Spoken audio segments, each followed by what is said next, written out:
Hello everyone, मैं Sameer sir आप सभी का स्वागत करता हूं आपके अपने प्यारे से यूट्यूब चैनल दी यूनिवर्सल एजुकेशन में। तो कैसे हो आप सब? उम्मीद करता हूं बहुत ही अच्छे से और बिल्कुल मस्त जबरदस्त तरीके से पढ़ाई कर रहे होंगे। आज की इस क्लास में हम लोग सीखने वाले हैं, जानने वाले हैं कि यूक्लिड विभाजन प्रमेय क्या आखिर होता क्या है, किसे कहते हैं। देखिए बिल्कुल बेसिक लेवल से, ठीक है, बिल्कुल बेसिक लेवल से चलेंगे। मैं इस क्लास में इस लेवल से समझाऊंगा ना कि जैसे कि देखिए, ये तो सबसे पहले मैं बता दूं कि मैट्रिक का जो सबसे स्टार्टिंग से स्टार्टिंग होता है ना, वो चीज है ये, ठीक है।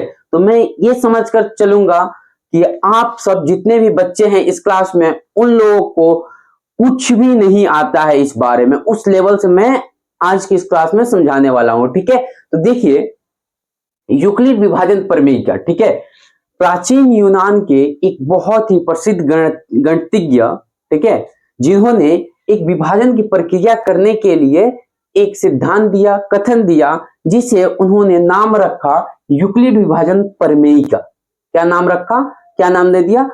यूक्लिड विभाजन प्रमेय का, ठीक है। अब हम लोग को जानना ये जरूरी है कि हाँ, ये तो उन्होंने नाम रख दिया, ठीक है, लेकिन इस प्रमेयिका में उन्होंने बताया क्या है, इस कथन में उन्होंने बताया क्या है, इसका उपयोग कहां करते हैं, ये जानना बहुत ही ज्यादा जरूरी है, ठीक है। तो आज की इस क्लास को शुरू करने से पहले मेरा आप सबसे बस एक ही रिक्वेस्ट है कि इस क्लास में मेरे साथ आप अंत तक बने रहो, और अंत तक बने रहने के बाद आपको कभी भी यूक्लिड विभाजन प्रमेयिका में कोई भी कठिनाई नहीं आने वाला है, ठीक है।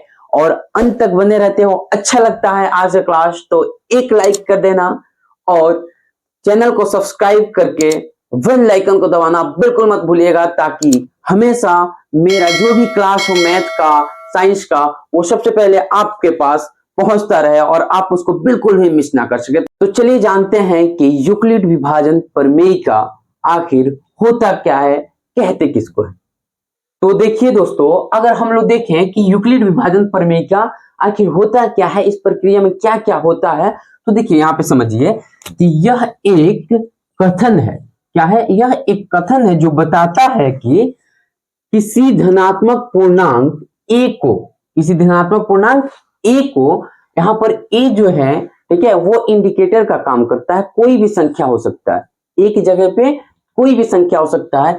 ए को किसी धनात्मक पूर्णांक बी से विभाजित किया जाता है, ठीक है, बी से विभाजित किया जाता है। यहां पर भी जो बी है वो इंडिकेटर का काम करता है, ठीक है।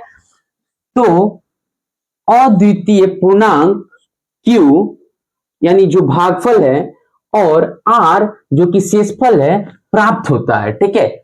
और ये अगर हम लोग देखें तो इस प्रकार संबंधित होता है कि A equal to B Q plus R, A equal to B Q plus R, जहां आर का वैल्यू होता है, आर का जो मान होता है वो 0 से बड़ा होता है और बराबर होता है, और बी से क्या होता है, हमारा छोटा होता है, ठीक है। समझ में आया?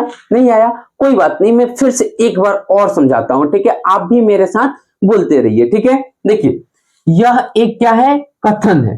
यूक्लिड विभाजन प्रमेय का क्या है, एक कथन है जो बताता है कि जब किसी भी धनात्मक पूर्णांक ए को किसी धनात्मक पूर्णांक बी से विभाजित किया जाता है, यानी ए में बी से भाग दिया जाता है, तो अद्वितीय पूर्णांक, यानी अद्वितीय का मतलब एक होता है अकेला, ठीक है, उसके अलावा कोई नहीं हो सकता। अद्वितीय पूर्णांक क्यू जो कि भागफल है, और आर जो कि शेषफल प्राप्त होता है, ठीक है।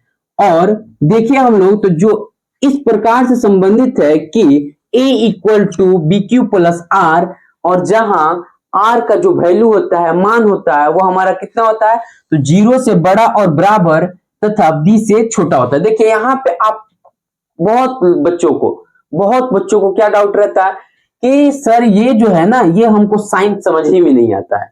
क्या आता है? समझ में ही नहीं आता है। देखिए कभी भी कोई भी संख्या है, ठीक है, कभी भी कोई भी संख्या है जिधर दो गो मुंह हो, ठीक है, जिधर दो गो मुंह हो वो बड़ा होगा, जिधर एक गो मुंह हो वो छोटा होगा। तो देखिए इधर एक मुंह है तो ये छोटा हो गया, और इधर दो मुंह है, ठीक है, तो ये इससे बड़ा हो गया, ठीक है। समझ गए सब? चलिए अब देखिए हम लोग देखें कि सर ये तो आपने बता दिया है A equal to B Q plus R होता है, ठीक है, जहां r का वैल्यू होता है 0 से बड़ा और बराबर तथा b से छोटा होता है, ठीक है। लेकिन इसका उपयोग कैसे करते हैं, और ये a b क्यूब r है, ये होता क्या है हमारा, ठीक है, ये होता क्या है हमारा। तो देखिए यहाँ पे हम लोग समझें, ठीक है। तो ये जो सबसे पहले मैं आप लोग को ये बता दूं, अगर हम लोग यहाँ पर a को देखें तो ये हमारा क्या होता है, भाज्य होता है। भाज्य अब क्या होता है, जिसमें भाग लग सके, ठीक है। और b को अगर हम लोग देखें तो ये क्या होता है, भाजक होता है, भाजक, जिससे भाग लगाया जाता है उसे भाजक बोलते हैं, ठीक है। और q को देखिए अगर हम लोग, ठीक है, तो ये क्या होता है, भागफल होता है, जिसे इंग्लिश में कोशिएंट बोलते हैं। क्या बोलते हैं, कोशिएंट बोलते हैं। और r क्या होता है हमारा, तो शेषफल होता है, शेषफल होता है। क्या होता है, शेषफल होता है। यहां तक आपने समझ गया, ठीक है।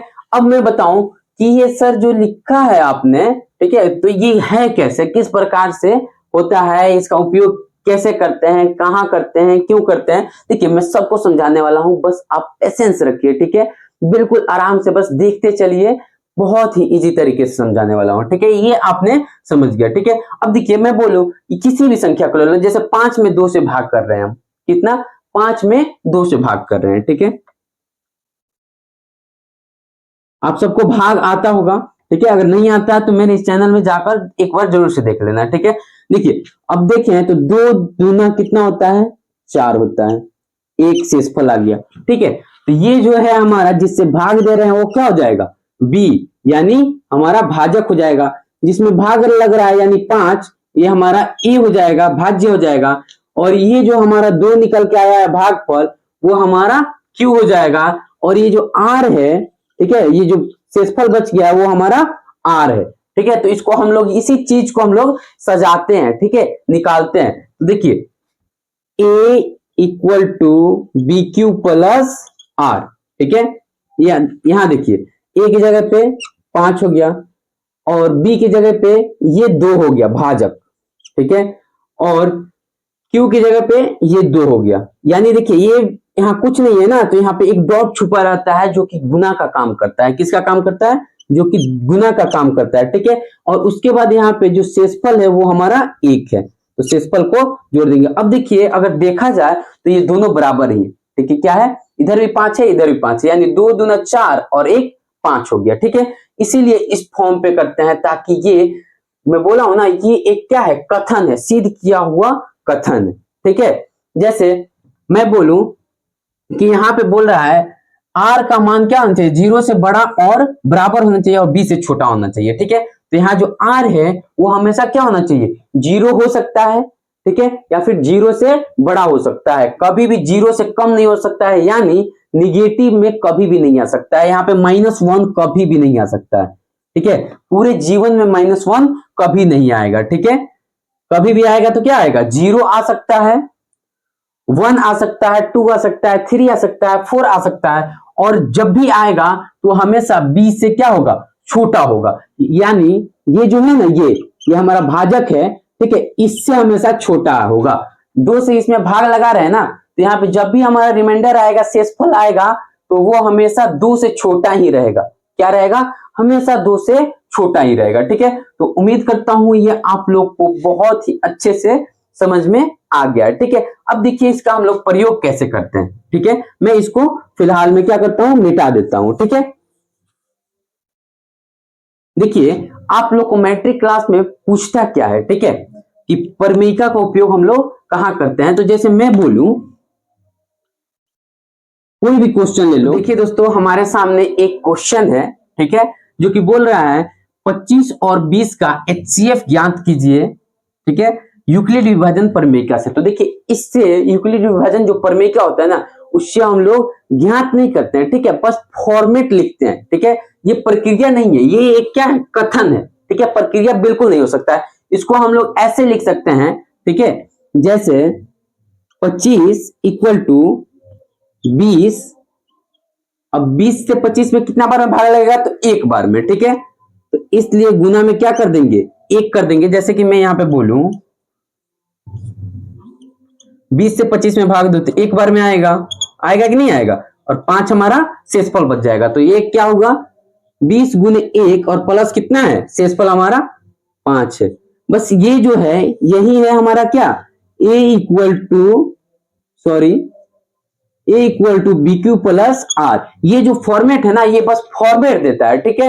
ये प्रक्रिया नहीं देता है कि ये सिद्ध कैसे होगा, ठीक है। बस ये क्या देता है, फॉर्मेट देता है। उसको किस प्रक्रिया से विभाजन करते हैं, किस प्रक्रिया से पूरा ये सिद्ध करते हैं, हल करते हैं, ठीक है। तो वो है हमारा यूक्लिड विभाजन प्रमेय का, जिसको हम लोग अगली क्लास में जानने वाले हैं, ठीक है। तो उम्मीद करता हूं ये आप सबको बहुत ही अच्छे से समझ में आ गया होगा कि यूक्लिड विभाजन प्रमेय का आखिर होता क्या है, ठीक है। इसका आप एक बार स्क्रीनशॉट ले लीजिए। उम्मीद है आपने स्क्रीनशॉट ले लिया होगा, ठीक है।